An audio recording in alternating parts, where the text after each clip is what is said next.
This is the panel on, what is the official name of our panel? Law enforcement access, we're going to go. Law enforcement access to information. Or lawful. And we have different perspectives on this panel. I'm going to take the perspective of the person that's been requested information of, or as I like to think of it as how not to ask a question of a librarian. I'm the founder and digital librarian of the Internet Archive, which is a nonprofit library in San Francisco. And we had the delight of getting one of those nasty national security letters that have a gag behind it. What is your name? Oh, my name is Brewster Kale. And so we're going to keep this short enough so we can actually have some level of discussion and back and forth.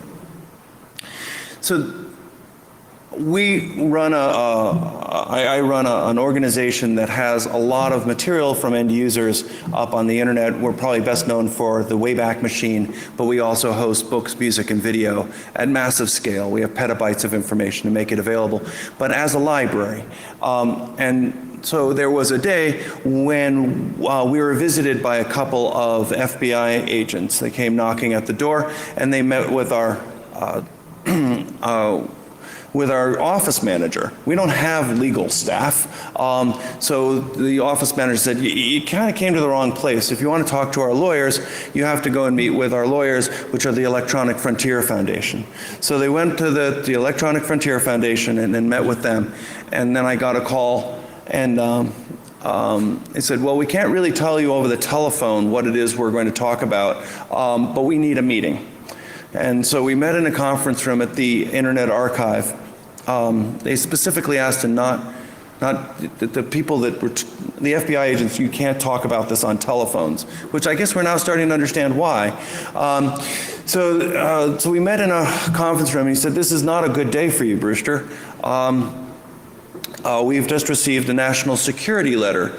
And it's one of these national security letters that has a gag order to it, so that not only do you have to just answer the questions, and you can only ask people what it is they've been allowed to, that you need to be able to answer these questions, you can never talk with anybody ever again that these questions ever came in. This is not how you ask a question of a librarian. We're in the business of answering questions for people, and this is not one of them. It was very uncomfortable. I didn't know what it is I could do, so I asked, what can I do? And they said, well, you can basically, according to the law, answer it quickly, and then never talk about it again. And I said, or what? And I said, well, you could risk criminal charges and go away for 5 years. Said, is there any other options? And they said, well, not really, but so the only way that you can push back on one of these things is to sue the United States government. So that's a little drastic. Is there somebody I can consult? I said, no. Can I ask my board? No. Can I bring this up with my family? No. You have to make a decision on your own to sue the United States government about this, and even if you sue the United States government, it will probably take so long that you'll miss the deadlines, so that you'll risk criminal charges just by doing this. So, oh, this is thrilling. Yeah, you're right, this isn't the best day of my life. Well, so I had to think about it, and on my own, we decided to sue the United States government. The ACLU and the Electronic Frontier Foundation offered pro bono help, which turned out to be absolutely critical, because if I'd started to spend money on lawyers' fees, then other parts of the organization would start to know that something was up. So it's very, very peculiar, very Kafkaesque. It's sort of just, you can't respond in these environments unless you have a friend such as the Electronic Frontier Foundation. So we filed a suit that was under seal. It wasn't with the secret courts, but it was under seal, so that there was complete secrecy about it. And it started a very nerve-wracking several months. What happened after we sued, it turned out that the FBI didn't need the information after all. And they basically wanted out. They just said, we're done, it's okay, just go away. We're over. Doesn't matter. And we said, not so fast. That if we've gotten this far, we want to make a cookbook for those that are in my situation, such that we want to go public with as much information about the demands and all of the counter back and forth that are going to go on as part of this, and we want to be able to post it on the internet for free public access. And so we did this negotiation with the FBI, and of sort of when would be redacted and by when, so that they couldn't drag it out forever and ever. And this is a negotiation that took several months, and then it was cleared up. All in all, about 6 months later, and we had a press call to be able to announce that this is one of the only of the three, at least at the time, public pushbacks against these national security letters. There have been hundreds of thousands of these, we know, because Congress demanded to know how many there were, and that was a lowball estimate, because a lot of these national security letters are never even written down. They're just call up, hey, I've got a national security letter, you got to give me the answers, as according to this congressional report. So there was only three that have pushed back, and so we did, and we finally went public with it. What was, I think, very helpful out of this is some of what it is we wanted to know was how would our partners react to this. The Internet Archive works closely with the Library of Congress, with the National Archives, with governments around the world to work with them on collecting web pages and being a library and digitizing books and the like. And when you sue the United States government, there's this question of sort of what would happen, and given that the United States government isn't all of one mind, when the announcement came out in the Washington Post, there was a conference call back and forth, normal conference call back and forth with the Internet Archive and the Library of Congress, and the people that we were working with said, I heard this clatter on the other side, and they said, Brewster, you can't actually see what it is we're doing here, but we're all standing and giving a round of applause to the Internet Archive. So the idea of pushing back on these can not only, you can do it, but it often is, you have more friends than you can imagine. So this is the creepy thing about all of this is this had to be done in secret. That there was no one I could talk to, I couldn't clear it with my board, there was nothing I could really feel that I could do. So this area that we've started to find is as a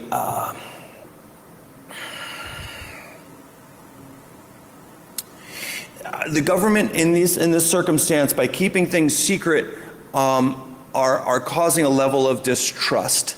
That they're not trusting us, and they are not, in many ways, being trustworthy. And going into this period, as the government becomes less trusting and less trustworthy, I think is a very dangerous period, and something that our community can do to do something about it. I'll give another example. After all of this simmered down, I went for a Freedom of Information Act request. This is after this whole thing was done. Senator Feinstein had sent a letter to the FBI demanding, how the heck did you go after the Internet Archive for this? That the head of the FBI said that this is an absolutely critical thing. We need all of this information to fight the terrorists, which obviously wasn't true. But it was stated, calling us out in a speech. I asked for a Freedom of Information Act request around Brewster Kahle and the Internet Archive. And they sent back a letter, said, we've searched, never heard of you. What? How can this possibly be true? So I wrote them another letter and said, it can't be true. We sued you, there's all this back and forth, there's letters, how can you never heard of us? They sent back another nice letter, said we searched in this 5-letter acronym database, and nope, never heard of you, thanks, have a very nice day.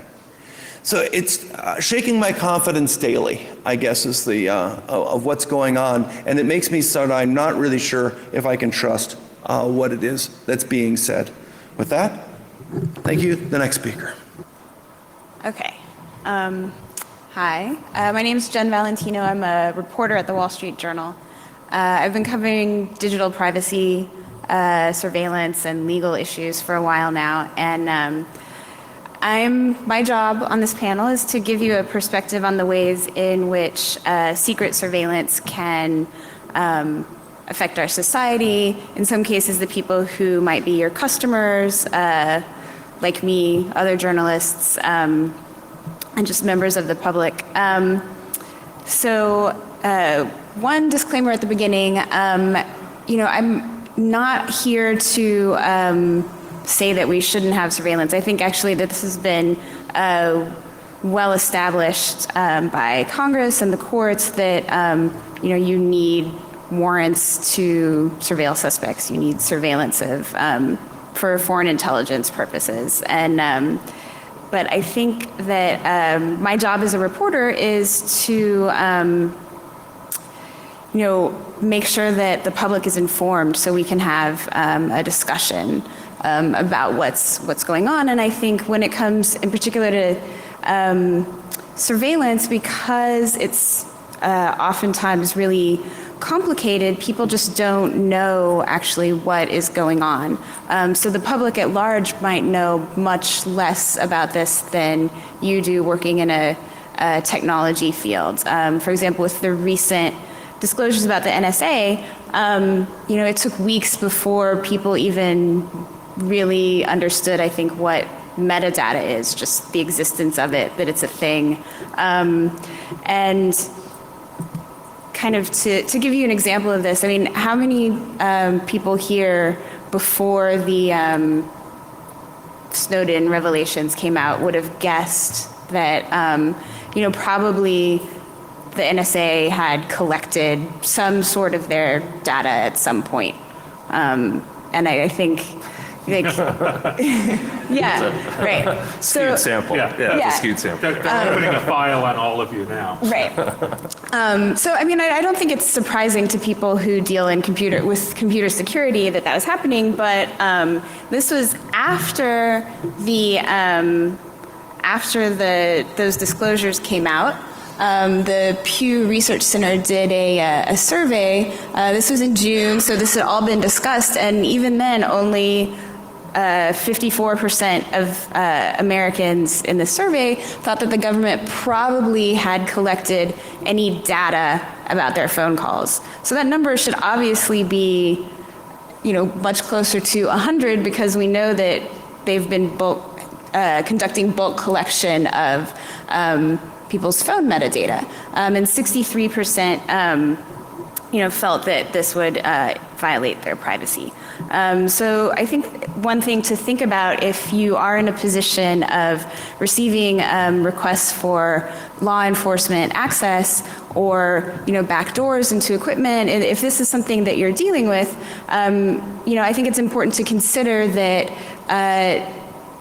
customers, the regular public, might not understand exactly what is possible. So when I report on surveillance or data gathering, whether it's by governments or corporations, I get basically two reactions to the same story. And one is, this is kind of, I think oftentimes you guys represent, the idea that it's just not news. Everybody knows that the NSA can get this. Everybody knows that Google and other companies in Silicon Valley are going through, they're looking at your emails to serve you ads, duh. But honestly, a lot of the general audience, our readers, respond by freaking out. And they really are not aware of this. So I think people who are dealing with these requests are in a really a position of a lot of responsibility, and they probably know more about these systems than they give themselves credit for. And in some cases, I think people who don't know these systems are relying on them to protect them. So another thing that people don't really know about is something called the third-party doctrine. This has come up a lot recently in these NSA discussions, and it's part of the reasoning behind why it's okay to gather this metadata. Basically, the third-party doctrine says that that if you give up your information, such as telephone metadata, that you've given it to another company, you don't have an expectation of privacy, so the government doesn't need a warrant to get it. And this has been the case since 1979, and there were some earlier cases that were related to that as well. But it's now that we have so much data out there that's mediated by third parties, this is actually being challenged. As of last year, this wasn't a majority opinion, but within the Supreme Court, Justice Sotomayor actually raised this issue and pointed out that this concept that has been standard legal doctrine for decades is actually no longer suited to our digital age. So I think this is another thing to think about. My experience with this concept that's been around for more than 30 years at this point is that it's actually still news to most people that the government can get your information without a warrant if you've given it up to a third party. And it's worth considering whether the laws that are being used to access systems or gather people's information are really keeping up with technology. There are other privacy laws that companies like Google have been complaining about in Congress for several years now that allow access to emails that have been stored more than 180 days, because the law was written in the 80s when people couldn't fathom storing an email with a third party for that long, unless you just completely didn't care about it. And so it's not as though all of these concepts are entirely written in stone, and I think, in some cases they're worth questioning, but that's something you don't often hear about, as Brewster was mentioning, because of secrecy. So this is, I wrote a story about a different company that received a national security letter and was represented by the EFF. And so this is pretty typical of when this sort of information does come out at all, which is hardly ever, you get something that looks like this and is completely redacted. And I really like that they gave us the word additionally there at the bottom. That's like one of my favorite redactions ever. And it actually turned out to be helpful in figuring out what company this was, but I don't think they intended that to be helpful. I think it's just kind of mean. I don't know. Anyway, so I think secrecy is something that has a real effect on our democracy and society. As a journalist, this is something I believe strongly in. Funny thing is, the word secrecy is actually mentioned in the Constitution. So, obviously it's needed for some things. I keep confidential sources secret. People understand secretly their confidentiality agreements. Probably most of your employers have them. So I think it's something that is in fact important, but it can certainly be overused. And one of my favorite quotes about this is from a 1960 report from the House of Representatives that secrecy is the first refuge of incompetence, and it must, at a bare minimum, be at a bare minimum in a democratic society, for a fully informed public is the basis of self-government. And I think that is key in our discussions about surveillance that have come up recently. I wrote a story a couple weeks ago about how the FISA court, which is secret, redefined the term relevant to allow this bulk collection of phone records. The statute says that you can collect phone records as long as they're relevant to an investigation, and traditionally that has meant, if you're investigating a criminal enterprise, you have to look for things that pertain to that crime. But this court, in a secret ruling, determined that everybody's phone records could be relevant to this broad investigation into terrorism. And I think this interpretation was surprising to a lot of people, but of course it was secret. So another thing, if you receive a national security letter or something along those lines, I think it's worth asking yourself what exactly is meant by that. If somebody tells you that this is only going to be used for lawful intercept, what does that mean exactly? And I think with this level of secrecy around legal opinions, it's not, to be honest, entirely clear. And I think this raises some First Amendment questions, this level of secrecy. So companies from Silicon Valley are now challenging these gag orders that Brewster mentioned on First Amendment grounds, saying that they have a right to speak about this. And it's a tremendously interesting case for me as a journalist, because obviously the First Amendment is very important to us. And I think that this sort of scheme in which people are prevented from discussing anything or discussing the law really, raises some interesting questions. And if you are faced with a decision like that, and I think it's also, interesting to think about what you would do if people started questioning you and you couldn't talk about it or defend yourself. And I think for some companies, this is actually a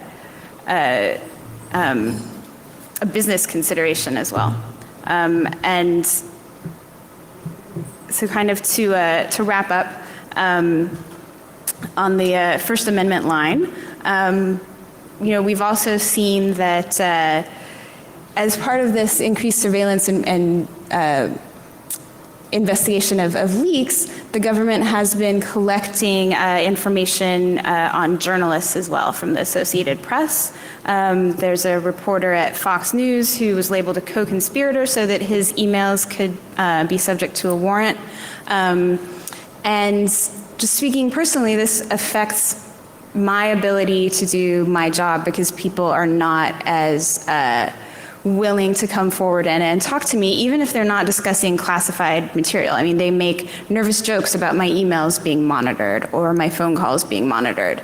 And when you're a journalist and you're in that sort of situation, it's disconcerting because whatever you think about journalists getting classified information, if people aren't willing to tell you about anything that's sensitive at all, about programs that are being mishandled or money that's being wasted, simply because they've been told not to talk about it and they're scared of being monitored, then we really face a problem in terms of informing the public.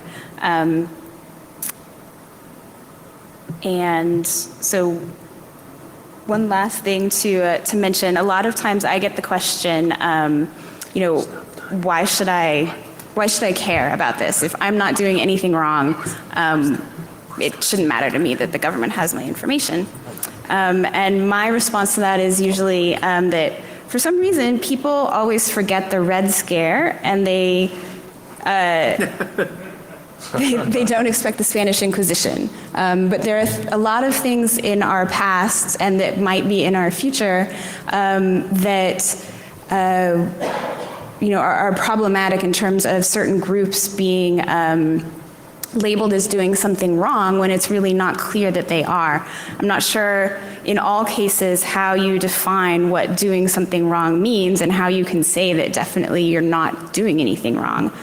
We had a story last year about some college kids who signed up for a LGBT choir at college, and their choir director joined them to the group on Facebook, and it automatically sent out a note to their parents, even though they hadn't joined the Facebook group themselves. And this created a lot of problems for these kids, and I think that's a really good example of a situation in which some people would say they were doing something wrong and a lot of other people would not. But they were pretty much disowned by their families because of this privacy issue. And ultimately, I think that this is something that the people who wrote our Constitution were thinking about when they wrote the Fourth Amendment. I mean, that was a reaction to the British going through with general warrants and looking through everyone's homes. And, you know, if you didn't have anything to hide, maybe you actually would be okay with that. It's just a minor inconvenience, maybe. You want them to catch lawbreakers. And, you know, if you don't have any contraband, you shouldn't care that they're going through your house.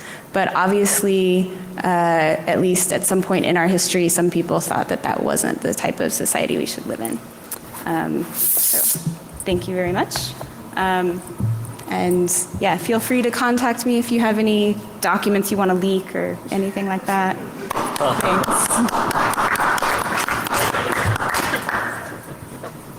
Okay. So I'm Matt Blaze. I'm a professor at the University of Pennsylvania, and I'm a computer scientist who studies, among other things, surveillance and surveillance technology. So I'm just going to talk about a couple of things.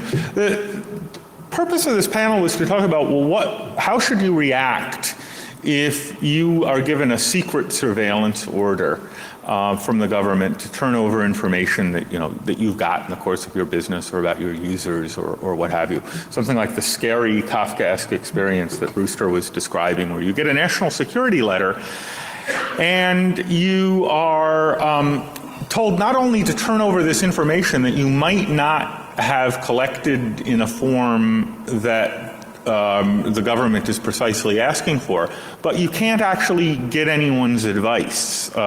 You can't tell anyone about it. You can't resist it without some risk of being found in violation of a court order.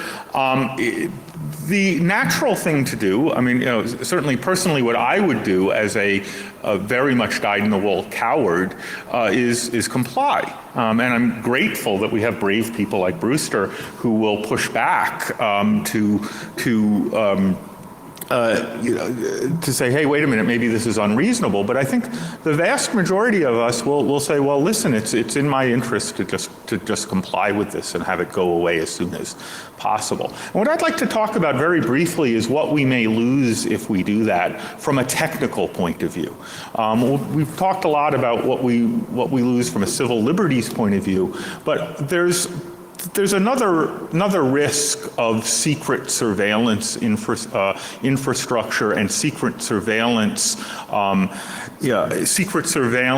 interfaces that are put in very quietly in order to respond to an order that you immediately get that you weren't prepared for.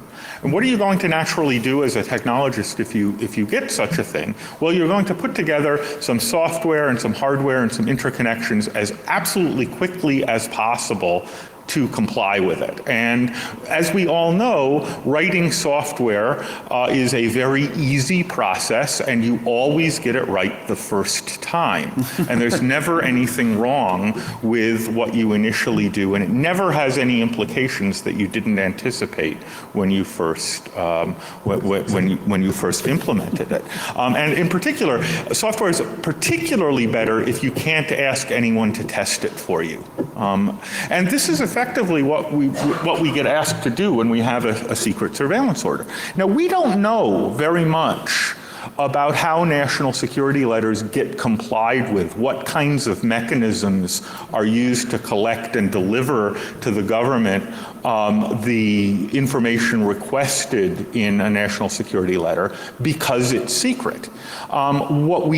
We can assume that these are put together relatively hurriedly, and we can assume that they are in general customized for each person who gets it. Each person who gets it, each company that gets it, has to figure out how to comply pretty much entirely on their own.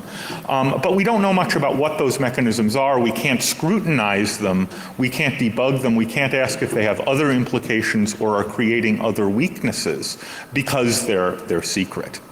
One of the problems is that we've found that when the government in the law enforcement context, law enforcement wiretaps are certainly more prominent than national security wiretaps. But we know that one property of government wiretaps is that the people who are asking to have them wiretapped have a priority.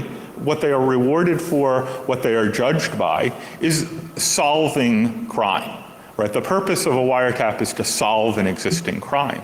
And what nobody we have found in wiretaps is asking is whether the implementation of this crime-solving technology creates the opportunity for new crime that wasn't there by weakening our infrastructure.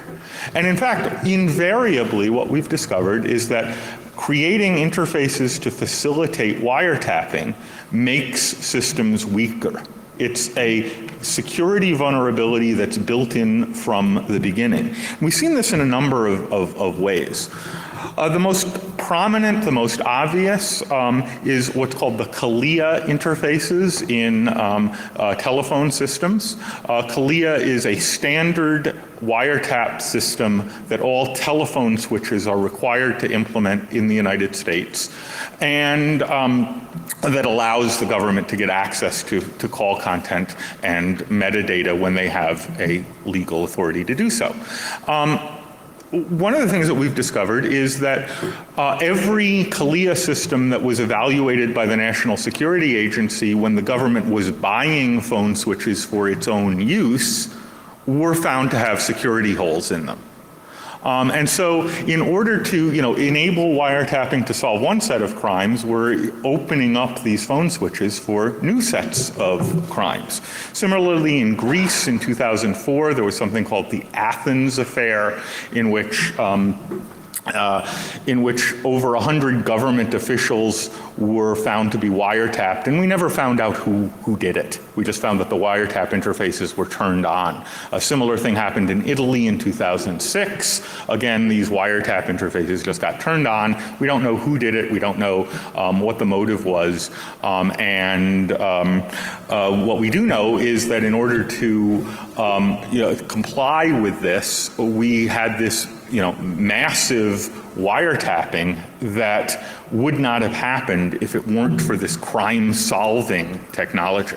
So one of the questions we have to ask is, how do we balance crime-solving with creating risks of new crimes from a technological point of view? Another example of this is what happens when you say, well, listen, I don't have any ability to comply with this wiretap order. You're asking me for something that I can't technically do.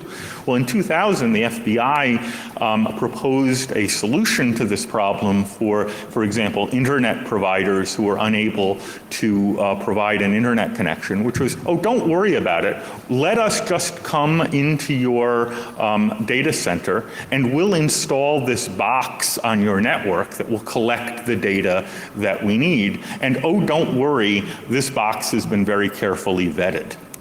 And it won't affect your network or collect anything more than it was otherwise supposed to collect.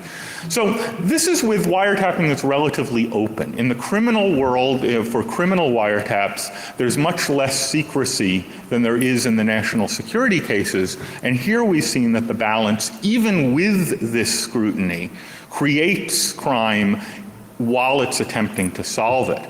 On the national security side, we essentially have the same reward system. The national security authorities are there to prevent and solve terrorist activities, but they're not there to protect the infrastructure, and it's all under the cloak of secrecy. So from a technological point of view, whatever you think of the civil liberties side, this may not be actually buying us what we're trying to get. So let me turn it over to Alan.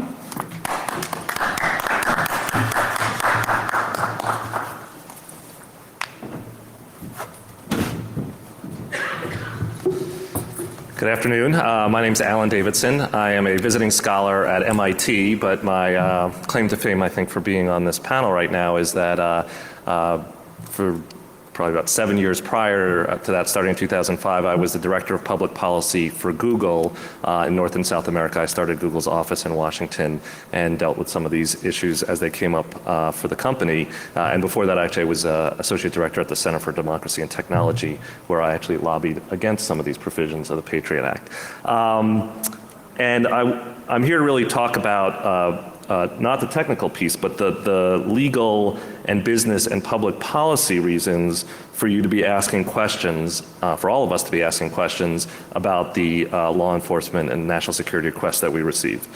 So first, from a legal perspective, I should say when you get a request, your first stop should be to talk to your lawyer. Good job, Brewster. They train us to say this in law school, by the way. But,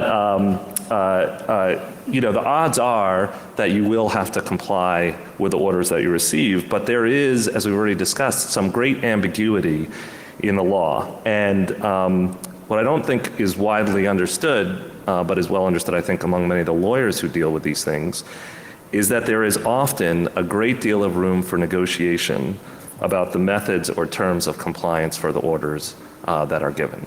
And not always, but in a lot of cases.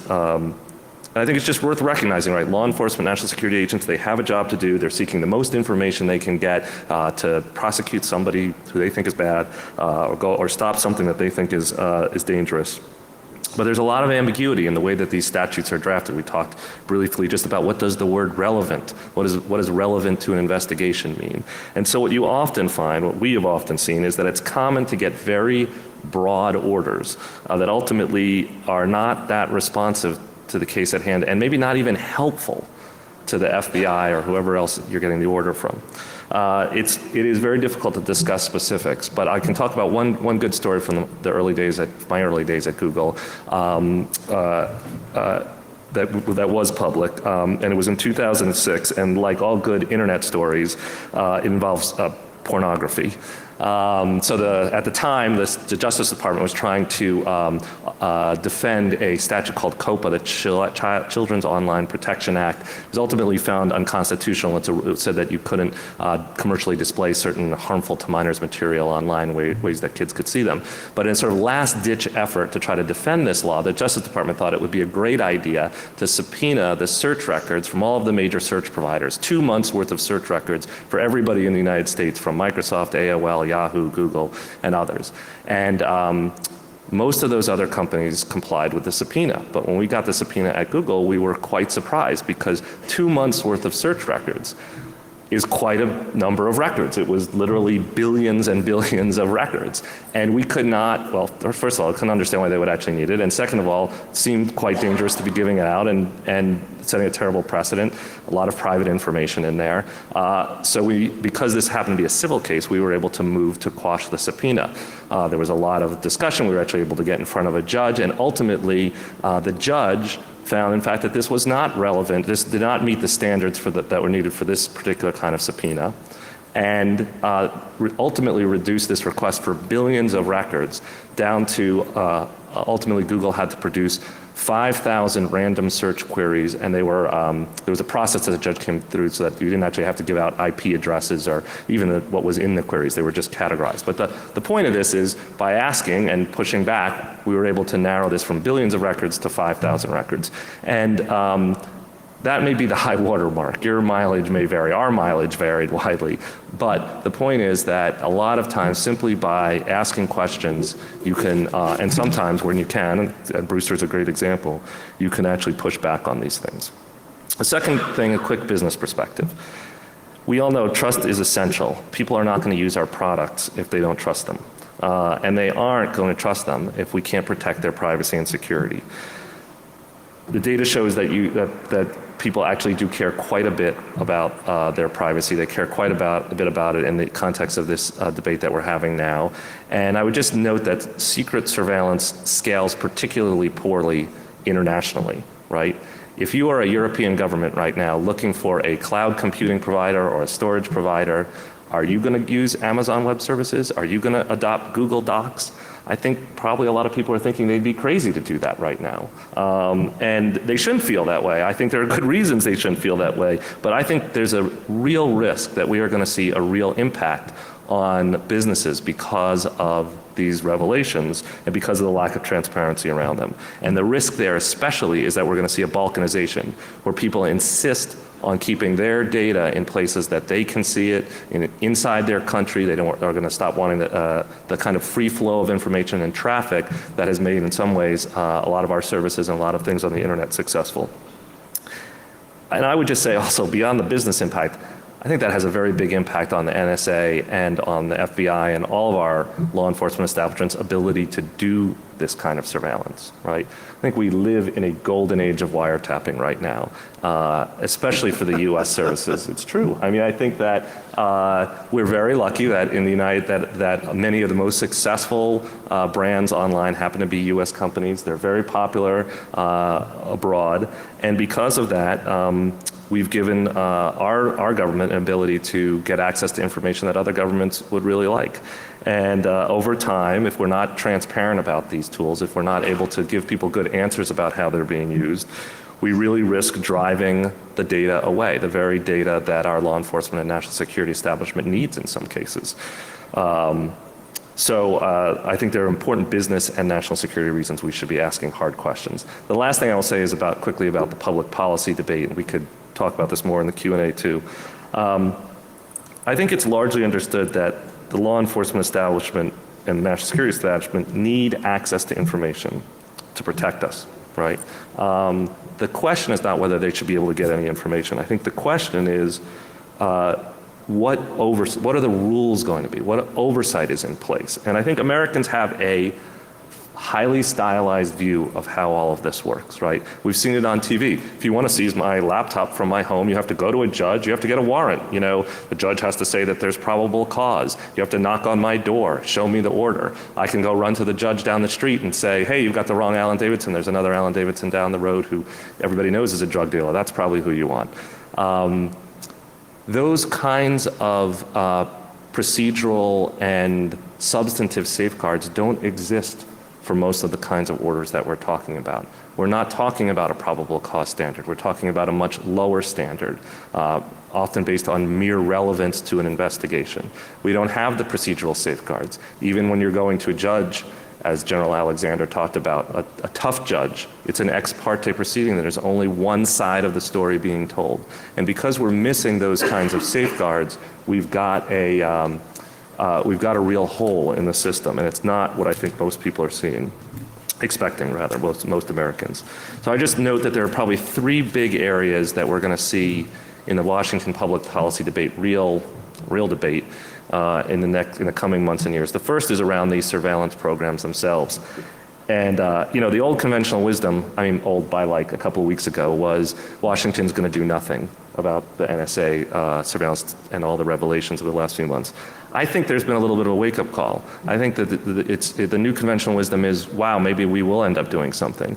Polling data shows that a lot of Americans are concerned about this. There was a recent effort in the House of Representatives to defund a lot of the programs that we're talking about, and it narrowly failed by less than 10 votes. And I think that was a real wake-up call to people in Washington that this is an issue that is not going away. So there will be a lot of discussion about whether we can do more to have more transparency, to let people talk about what's actually happening when they get these orders. And so that's one area to pay attention to. A second is a bigger one, which is I talked about the sort of difference in standards in all of these areas. And I think we're going to have a real debate, and we're having a real debate about how to update our surveillance law to be more consistent with the issues raised by the third-party doctrine, to take care of some of the holes in the old laws that treat, for example, email that's 180 days old is treated totally different and less protected than email that's less than 180 days old. How does that make sense? There's going to be a significant update in our laws, and that's a debate that's ongoing and making real progress. There's a group called the Digital Due Process Coalition run by CDT and EFF and some of the other great groups who do work in this space, and I commend it to all of you who are interested in this debate. The last area that I think is extremely important but has gotten less play is the looming question of whether we will require a guarantee of tappability in all of our new services. Phone companies are currently under the 1994 Communications Assistance for Law Enforcement Act required to provide certain capabilities to law enforcement. There is a great effort underway and a great debate within the administration underway about whether the administration is going to pursue something similar for other services. And I think that would be very dangerous for all of the reasons that Matt's just spoken about. There's a lot that we can do that's independent of the law, thinking about how as companies and individuals we can try and be transparent in the way that that Brewster's talked about, in the way that some of the companies at Google, we put together a transparency report to show how many requests we got from all over the world. I think those efforts are really important and can be done independent to some extent of these changes in law, although some of them, for example, some of the companies still can't talk about, even in aggregate, the numbers of requests that they get for these are secret requests. I would just say I think there's a lot of technical work to be done in giving people tools to protect themselves, and also to create greater accountability in the surveillance systems that are fielded, so that we really do know when these audits that these audits are correct. And I would just encourage you. I'd say, this debate is going to be going on for many months and years. It really needs the input of the kinds of people who are at this conference. I hope people from this morning's conversation, from all the news out there, feel energized to engage in the debate. If we can't have our own house in order here in the United States, it's very hard for us to be out in the world arguing for internet freedom and human rights in ways that I think people feel are fundamentally important. I hope we can still show the world that we actually do have a rule of law and a constitutional system that has been the envy of the world, and it will need all of our attention. So thank you for your attention, and I look forward to your questions. Thanks.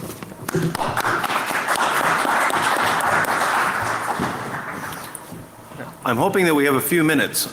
Please, questions?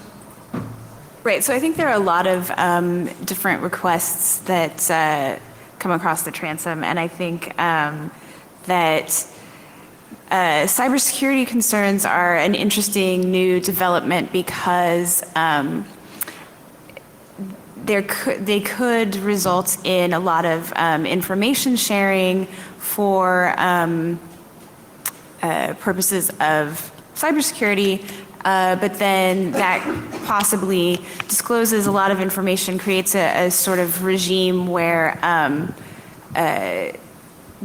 further information is disclosed, or information is then being held or protected by the government as opposed to private industry. And I think that's a big question that is coming up. As far as letters from Congress as a different type of attempt to get information, I think that I wasn't sure if what exactly your question was in that regard, but I think it is true as well that there are a number of different types of requests that come across. Honestly, national security letters that Brewster was talking about, those are sent by the FBI and are, as far as we know, not as broad as the programs that were being discussed by the NSA or the Snowden revelations.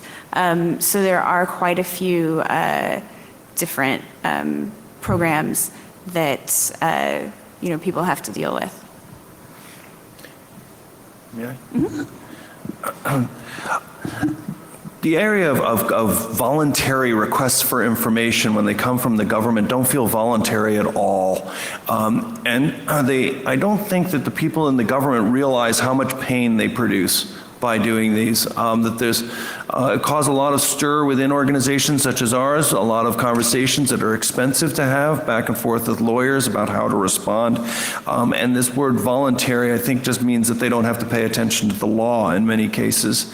One of the key things we found is don't have the information in the first place. Get rid of it. And suggest that more and more people could do without their IP addresses or the IP addresses that come in through their web logs.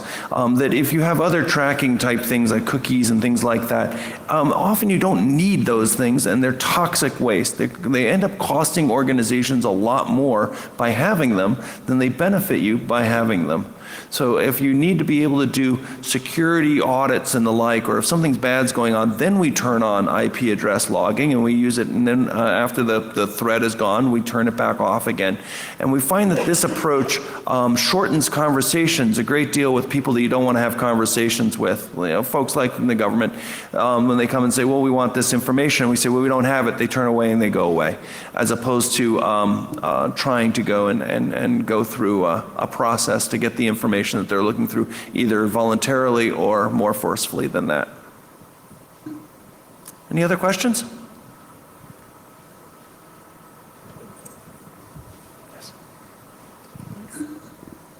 Do you think that the people who are making the judgment calls, who are making the laws, are the right people to be making them? Aside from the fact that they're the ones that are legally allowed to make them, most of the people in Congress, it seems like they don't actually understand, and that's not anything against their intelligence. It's just a very big and complex field, and they didn't study it. So what can be done to help get laws made that are actually useful and protecting and safe? Get involved. I think it is an excellent question, excellent point, and it's absolutely true. I think, the fact is that most members of Congress, very few members of Congress, have any kind of technical background or good technical intuitions. Beyond that, they're just extremely busy people. A lot of them are extremely well-meaning, but very, very busy people. They're dealing with lots of different things, and as we know, these are really complex areas. And their staff are busy people, and they don't understand these issues that well. So I will just say, I think from a perspective of somebody who spent a lot of time in Washington, we need more people like you who know about these issues, who understand them, to get engaged, to talk to your members of Congress, to talk to their staff, to come to Washington, to work in these areas. These issues are not going away. They're only getting more complicated. And the starting point is a well-informed Congress, a well-informed judiciary, and then we can talk about, the debates about the substance. But honestly, a huge portion of what we all have done in Washington is just trying to make sure people understand what's going on out there.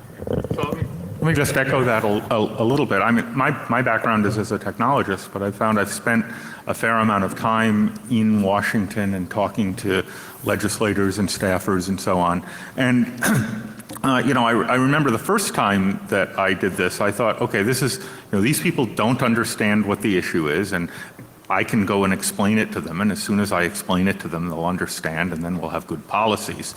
And there was a learning curve for me where I figured out that Washington is actually a little more complicated and a little more subtle than that. But what's interesting is to the extent to which that turned out to actually be true, right? We spent 8 painful years in the Clipper chip crypto wars area in the 1990s, but at the end of it, kind of common sense and truth and justice won. And that's partly because, we spent a long time explaining it. And engagement is painful and slow, and it seems like it's not working, but it's really the best tool that we have. Oh, yeah. I think also the idea of running the government is not often the right answer. So there's this, we heard it this morning, we heard it out of the president, there's a meme that's being propagated by the government that we really need a discussion around the trade-offs between security and privacy. You just hear it over and over again, that it's a discussion, it's a balance, it's a tipping a scale, there's needles. I don't think this is true at all. The framing of this problem is not at all that, at least in the information sphere. It seems more like security versus broken technology. Broken technology that's either buggy or deliberately broken, and broken in the sense that it's not serving what the users want. So if there's an area that that's a tipping of a balance, it's between security and if you have secure technology, you get privacy for free, or broken technology. And in a group like us and the technologists that gather in this conference can have a great deal of influence into making non-broken technology.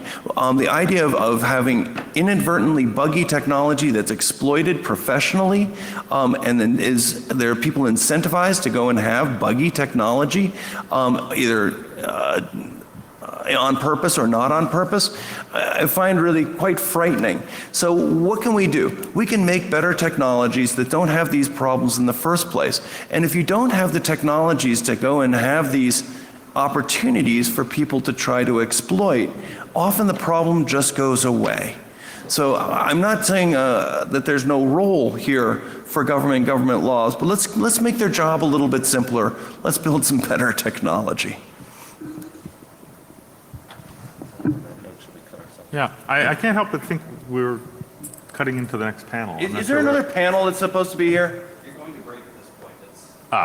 Okay, so it's either us or cookies or whatever, so take your pick. In that case, we can take one more. Yeah.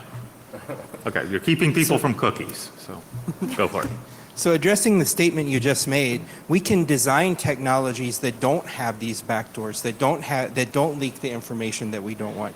But then we find that the law enforcement lobby just makes an end run and mandates that we build these into our telephone switches or into our ISPs. So what do we do about that?